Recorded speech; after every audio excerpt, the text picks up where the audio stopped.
মোৰ নাম প্ৰাঞ্জিত চেতিয়া। ৰাধিকা সৌন্দৰ্য প্ৰতিযোগিতা হ'বলৈ গৈ আছে অহা 12 ফেব্ৰুৱাৰীত ডুমডুমা চাহানগৰীত। সেই গোটেই কম্পিটিশ্যনটো সৌন্দৰ্য প্ৰতিযোগিতাৰ যিখিনি টেকনিকেল গ্ৰুমিং বুলি কয় ন, সেই 30জনী ছোৱালী তেওঁলোকক গ্ৰুমিং মই কৰাই আছোঁ। আৰু তাৰ ৰাধিকা সুন্দৰী যিটো আমাৰ সৌন্দৰ্য প্ৰতিযোগিতা, তাৰ আমাৰ ফেচ কৃষ্ণা জাতি আমাৰ লগতে আছে, সকলোৰে পৰিচিত চেলিব্ৰিটি ক'ব লাগিব। তো তেখেত বেছি ভালকৈ ক'ব পাৰিব ৰাধিকা সুন্দৰীৰ হয় কি, কিয় আৰম্ভ হ'ল আৰু কেনেকৈ হৈছে। নমস্কাৰ সকলোকে। পোনপ্ৰথমতে মই আপোনালোক সকলোকে ধন্যবাদ জনাইছোঁ যে আজি ইয়ালৈ আমি হেৰি কৰা প্ৰেছ মিটত আপোনালোকে সময় দিলে আমাক।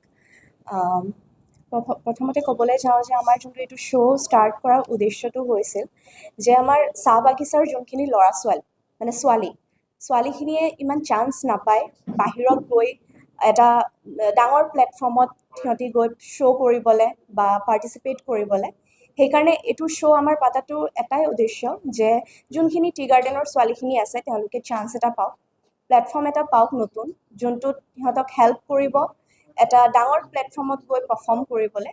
সেইটোৱে আমাৰ উদ্দেশ্য আছিল। আমি যোৱাবাৰে ষ্টাৰ্ট কৰিছিলোঁ যিহেতু গ্ৰুমিং এণ্ড অল চব হৈ গৈছিল। এইবাৰ আকৌ আমি ষ্টাৰ্ট কৰিছোঁ আৰু এদিন গ্ৰুমিং হ'ব 11 তাৰিখে টেকনিকেলি ষ্টেজ ৰিহাৰ্চেল, আৰু 12 তাৰিখে আমাৰ মেইন শ্ব'টো পতা হৈছে।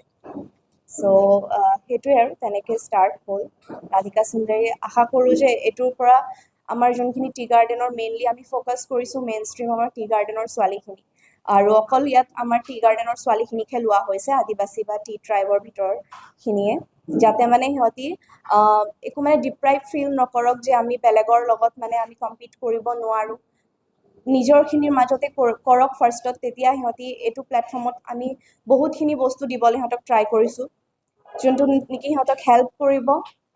বাহিৰত যদি সিহঁতি কম্পিট কৰিব যাব বেলেগৰ লগত, তেতিয়া সিহঁতি এটা মানে ভাল এটা কনফিডেঞ্চ বুষ্ট হ'ব সিহঁতৰ এইটো প্ৰগ্ৰেমৰ জৰিয়তে।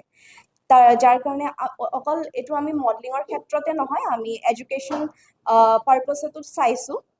কাৰণ যোনটো আমাৰ প্ৰথম পুৰস্কাৰ দিয়া হ'ব, যোনজনী ছোৱালী ফাৰ্ষ্ট হ'ব তাইক আমি 1 লাখ ৰুপিজ, যোনটো স্পনচাৰ কৰিছে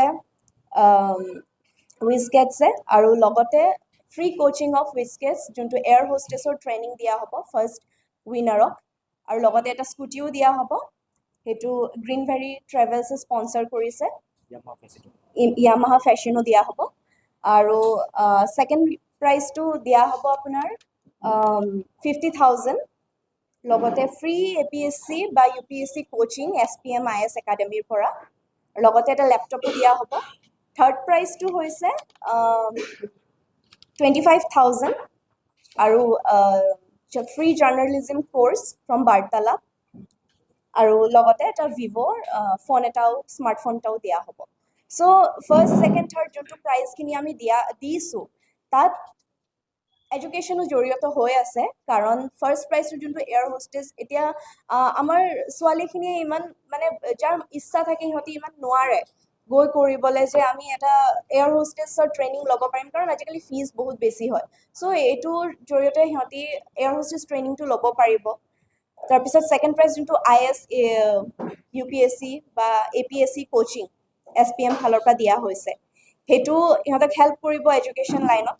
তাৰপিছত থাৰ্ড যোনটো বাৰ্তালাপৰ, সেইটো ফ্ৰী জাৰ্নেলিজিম কোৰ্চ, যোনটো সেইটো সিহঁতক এডুকেশ্যন লাইনতে লৈ গৈছে। চ' আমি ইয়াত অকল মডেলিং বা এক্টিং এইবিলাকত ফ'কাছ কৰা নাই, আমি ইয়াত এডুকেশ্যন লাইনতো বহুত ফ'কাছ কৰিছোঁ, যোনটো সিহঁতক হেল্প কৰিব। তাকে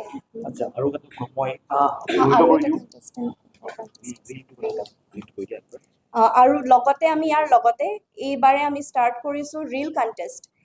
আজিকালিতো ৰীল চবেই বনায়, চ' তাৰ লগতে আমি এতিয়া ৰীল কণ্টেষ্ট ষ্টাৰ্ট কৰিছোঁ, যোনটো নেকি ফাৰ্ষ্ট প্ৰাইজটো 1 মিনিটৰ ৰীলছ বনাই দিবলৈ দিয়া হৈছে, যোনটো অপেন ফৰ অল। এইটো আমি টি গাৰ্ডেনৰ ভিতৰত সেইটো ৰখা নাই, এইটো অপেন ফৰ অল হয়, চবেই পাৰ্টিচিপেট কৰিব পাৰে। আৰু তাত 1 মিনিটৰ ৰীল বনাই শ্বেয়াৰ কৰিব লাগিব, য'ত অকল আছামিজ আৰু ঝুমুৰ গানত। তো তাৰো প্ৰাইজেছ দিয়া হৈছে। ফাৰ্ষ্ট প্ৰাইজটো হ'ল 70,000, ছেকেণ্ড প্ৰাইজটো হৈছে 50,000 এণ্ড থাৰ্ড প্ৰাইজটো হৈছে 30,000।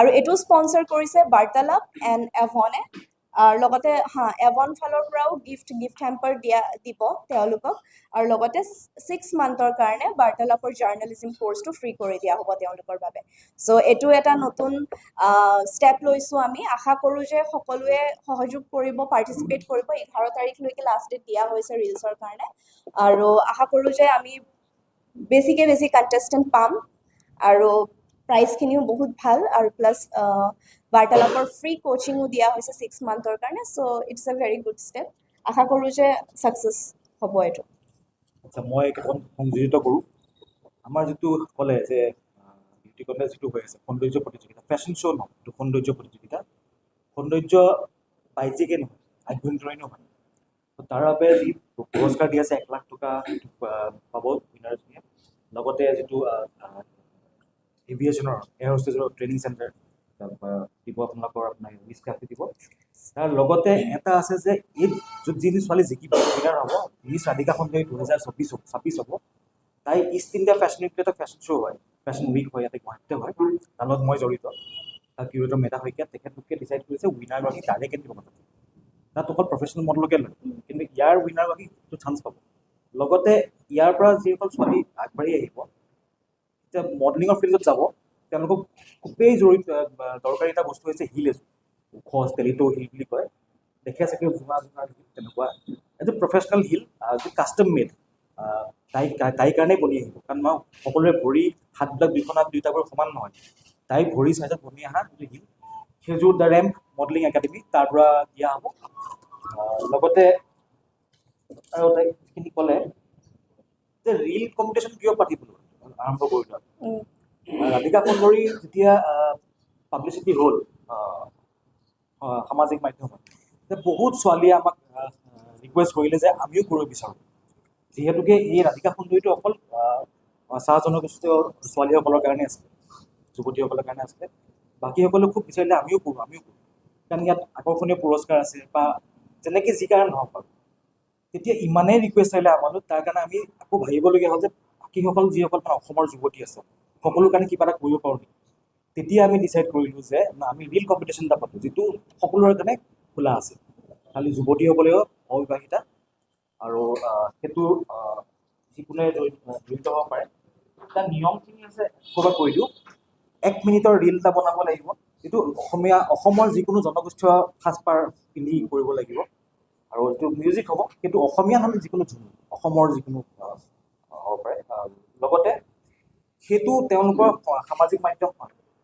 সামাজিক মাধ্যম যিটো আপোনাৰ আছে ইনষ্টাগ্ৰাম বা ফেচবুক তেওঁলোকে আপলোড কৰি সেই ৰিলটোত আমাৰ যিটো পেজ আছে ৰাধিকা সুন্দৰী 2026 তাক কলাবৰেশ্যন পঠিয়াব লাগে যুৱতীসকলে ভালকৈ বুজি পায় কলাবৰেশ্যন কেনেকৈ কৰে তো সকলোৱে আশা কৰিলোঁ তোমালোকে যেতিয়া ৰিলটো বনাবা 1 মিনিটৰ বনাবা যিকোনো অসমৰ জনগোষ্ঠীয় মানে সাজপাৰ পিন্ধি গানটো অসমীয়া বা ঝুমুৰ হ'ব লাগে সেইটো তোমালোকে 1 মিনিটৰ বনাই তোমালোক বুলিও কৈছোঁ আৰু যে আপলোড কৰি নিজৰ তাৰ পৰা বা তোমাৰ যিটো ৰাধিকা সুন্দৰী পেজ আছে পেজটো কলাবৰেশ্যন পঠিয়াব লাগে কলাবৰেশ্যন আমি একচেপ্ট কৰিম তাৰ পৰা এইটো তাৰ সময়সীমা দিয়া আছে 11 ফেব্ৰুৱাৰীলৈকে তেওঁলোকে বনাই আপলোড কৰি কলাবৰেশ্যন পঠিয়াব লাগে তাৰ ওপৰত ভিত্তি কৰিয়ে আমাৰ পেনেলে জাজ কৰিব যে ফাৰ্ষ্ট ছেকেণ্ড থাৰ্ড কোন হৈছে পুৰস্কাৰসমূহতো আকৰ্ষণীয় হৈ 70,000 টকা যি জিকিব যি প্ৰথম হ'ব যি ছেকেণ্ড হ'ব দ্বিতীয় হ'ব তেখেতে 50,000 হ'ব আৰু যি তৃতীয় হ'ব থাৰ্ড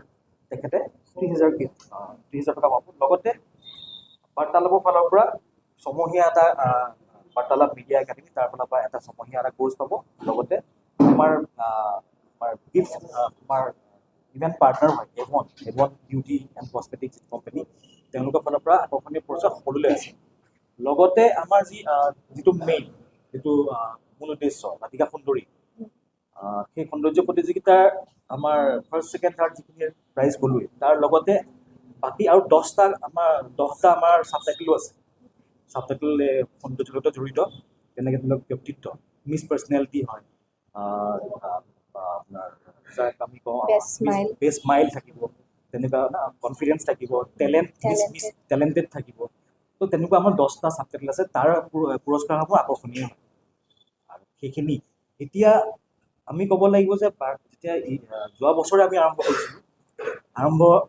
লোপামুদ্ৰা আমাৰ লগত আছে পেনেল যাৰ আছিলে অডিশ্যন লোপা এবাৰ নমস্কাৰ, মই লোপামুদ্ৰা সোণোৱাল। ছাৰে যিহেতু সোঁৱৰাই দিছে, আমাৰ অডিশ্যন এটা বাছনি পৰীক্ষা হৈছিলে Dibrugarh hotel country T country তাত আপোনাৰ 14 ছেপ্টেম্বৰত আমি মোৰ যদি ভুল হোৱা নাই 400 ওচৰীকে আমাৰ যুৱতী তাত অংশগ্ৰহণ কৰিছিল। তাৰ মাজতে আমি 30 গৰাকী বাছি লোৱা হৈছিলে আৰু সেই 30 গৰাকী বাছোতে মোৰ লগত আছিলে মই আৰু Arundhati Saikia, she is Femina Miss India 2025 Assam and commercial pilot. আৰু লগতে আছিলে লক্ষ্মী বসুমতাৰী বা, she is regional sales manager of Avon. আমি তিনিগৰাকীয়ে বাছি উলিয়াইছিলোঁ 400 ছোৱালীৰ মাজতে 30 গৰাকী, যোনে আপোনালোকক যিহেতু জনাই দিয়া হৈছে 12 তাৰিখে গ্ৰেণ্ড ফিনালে আছে ডুমডুমাত। সেইখিনি আপোনাৰ আৰম্ভণিৰ পৰাই জড়িত হৈ থকাৰ কাৰণে নিজকে খুব সুখী অনুভৱ কৰোঁ। সেয়াই। এতিয়া আমি যোৱাবাৰ আমাৰ হোৱা কথা আছিলে 20 ছেপ্টেম্বৰ তাৰিখে। 19 তাৰিখলৈকে আমাৰ সকলো ঠিক আছিল। 19 ছেপ্টেম্বৰ আমি সকলোৱে গম পাওঁ যে আমাৰ মাজত কি হ'ল, আমাৰ অসমৰ মাজৰ কাৰণে কি হ'ল। সেই ঘটনাটোৰ কাৰণে আমি বৰ জৰ্জৰিত আৰু আমাৰ লগত গৰিমা শইকীয়া গাৰ্গ বৌ তেখেত ওতঃপ্ৰোতভাৱে জড়িত আছিল আৰু মই ৰাণী চেতিয়া এই ইভেণ্টত জড়িত হোৱাৰ কাৰণো গৰিমা বৌয়ে মোক জড়িত কাৰণে 19 তাৰিখে সেই ঘটনাটো হোৱাৰ কাৰণে আমি ৰৈ গ'লোঁ। 20 তাৰিখে প্ৰগ্ৰেমটো নকৰি আমি ৰৈ আমি পাতিম নাপাতিম ঠিকেই নাছিলোঁ, কি হ'ব কি নহয়। আকৌ সেই 30 গৰাকী ছোৱালী যি ইমান আশা আকাংক্ষা লৈ আহিছে তেওঁলোকৰ কাৰণে আকৌ আমি ৰিষ্টাৰ্ট কৰিব লগা হ'ল। তো ৰিষ্টাৰ্ট কৰিবলৈ বিকি আৰু আমাৰ ৰূপেশ গোৱালা ছাৰ তেখেতে আমাক যথেষ্ট সহায় কৰিছে, সেইকাৰণে আমি আকৌ আগবাঢ়িব পাৰিছোঁ। সেইটোৱে আমি 12 তাৰিখেতো অনুষ্ঠিত কৰিম ডুমডুমা চাহানপুৰ। তো আপোনালোকৰ সাংবাদিক মাধ্যম প্ৰিণ্টে হওক বা ইলেক্ট্ৰনিকে হওক আপোনালোকৰ সহায় আশা কৰিছোঁ। তো আমাক এখন সহায় কৰিব। আৰু লগতে কৈ দিওঁ যে আমাৰ যোনটো main show' final grand finale দিনা সিদিনা আমাৰ গেষ্ট থাকিব, ছিংগাৰ্ছ আহিব ৰাকেশ ৰিয়ান, অসমৰ জনপ্ৰিয় কণ্ঠশিল্পী, লগতে ঝাৰখণ্ডৰ বহুত জনপ্ৰিয় এজন ছিংগাৰ। তেওঁ অসমত ইতিমধ্যে বহুতো প্ৰগ্ৰেম কৰিছে আৰু বহুত জনপ্ৰিয়তা লাভ কৰিছে, অৰ্জুন লখৰা, তেওঁ উপস্থিত থাকিব। আৰু লগতে ৰিচা ভাৰদ্বাজ, অসমৰে তেওঁ কণ্ঠশিল্পী, তেওঁলোক উপস্থিত থাকিব। আৰু লগতে বহুত আমাৰ সকলোৰে পৰিচিত আমাৰ বাৰ্তালাপৰ যোন চক্ৰপাণি পৰাশৰ দা, তেওঁ থাকিব আৰু অন্য বহুতো গেষ্ট আহিব। মানে ভাল লাগিব আৰু শ্ব'টোত, কাৰণ ছিংগাৰ্ছ আমি ছিংগিং এইটো এটা হেৰিও ৰাখিছোঁ। শ্ব' শেষ হোৱাৰ পিছত গান গোৱা এইবিলাক হ'ব, তো সকলোৱে ভাল পাব, এনজয় কৰিব পাৰিব। তাকে আৰু এটা কথা, মই যিসকল 30 গৰাকী যুৱতীক লগ পালোঁ তেওঁলোকক লগ পাই তেওঁলোকৰ লগত গ্ৰুমিং মই টেকনিকেলি এইখিনি গ্ৰুম কৰিবলৈ শিকাব লাগে, কথা কোৱা, পৰিচয় দিয়া, প্ৰশ্ন উত্তৰ কেনেকৈ দিব লাগে, খোজ কাটলটো বাৰু এইবিলাক আছেই। তেতিয়া মই বহুত কথা গম পালোঁ যিখিনি আমি গম নাপাওঁ, আচলতে জানিব লাগে সকলো। যে টি ট্ৰাইব বুলি কোৱাৰ লগে লগে আমি এক ধৰণে বুজোঁ যে পিন্ধনত দেখোঁ যে ৰঙাবাৰী শাৰীখনকে দেখোঁ, হয়নে বাৰু? সকলো আমি সেইটোকে দেখোঁ, নহয়।